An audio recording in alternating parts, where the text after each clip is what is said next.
상습적으로 식당 영업을 방해하고 동물을 학대하고 일부러 이런 행동을 하면서 영상을 촬영해 올린 20대 유튜버에게 징역 4년의 실형이 선고됐습니다. 이렇게 악행을 저지른 이유는 영상 조회수를 올려 수익을 얻기 위해서였습니다. 송국혜 기자입니다. 우통을 벗은 남성이 거리에서 춤을 추고 앉아서 허리를 굽히는 기괴한 행동을 이어갑니다. 신고를 받고 출동한 경찰이 이 남성을 제지합니다.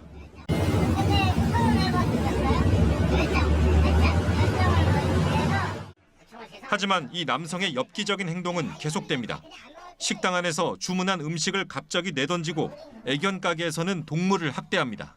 자극적인 영상들은 모두 이 남성이 직접 촬영해 유튜브 채널을 통해 배포됐습니다. 아이고 마지막 유저님이 법원이 이 같은 온갖 악행으로 구속 기소된 20대 남성에게 징역 4년을 선고했습니다. 강제추행과 주거침입, 업무방해와 동물보호법 위반, 특수폭행 등 적용된 범죄가 모두 14개에 달합니다.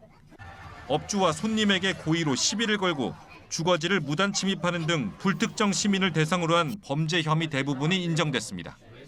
재판부는 이 남성이 자극적이고 선정적인 방송으로 수익을 얻기 위해 다수의 피해자를 도구로 사용하면서 상당한 경제적, 정신적 고통을 주었다며 양형 이유를 밝혔습니다.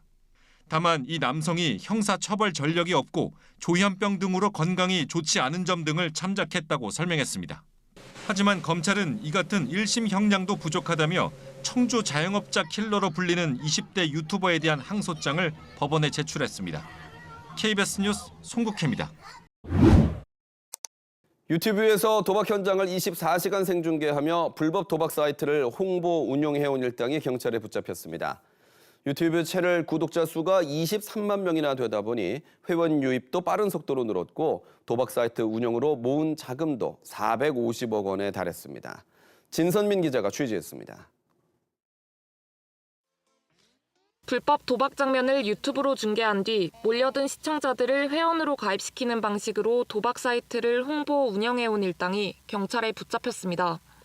서울 마포경찰서는 도박 공간 개설 혐의로 9명을 검거해 이 중 4명을 구속했다고 밝혔습니다. 경찰 조사 결과 이들은 인천 부평구 일대에 사무실을 차려놓고 도박 장면을 실시간으로 중계한 것으로 조사됐습니다.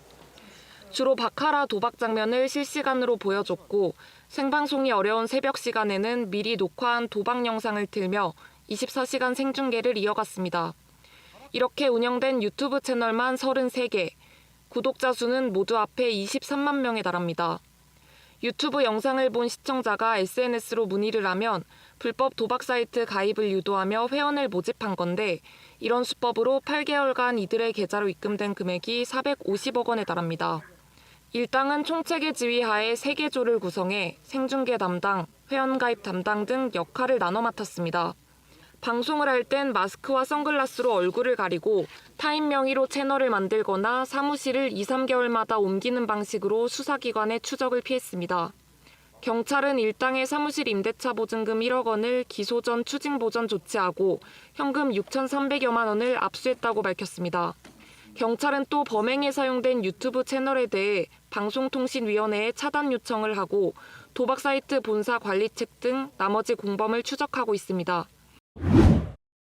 다음 소식입니다. 지난해 우리나라 초등학생들이 가장 되고 싶은 직업 3위, 바로 유튜버입니다.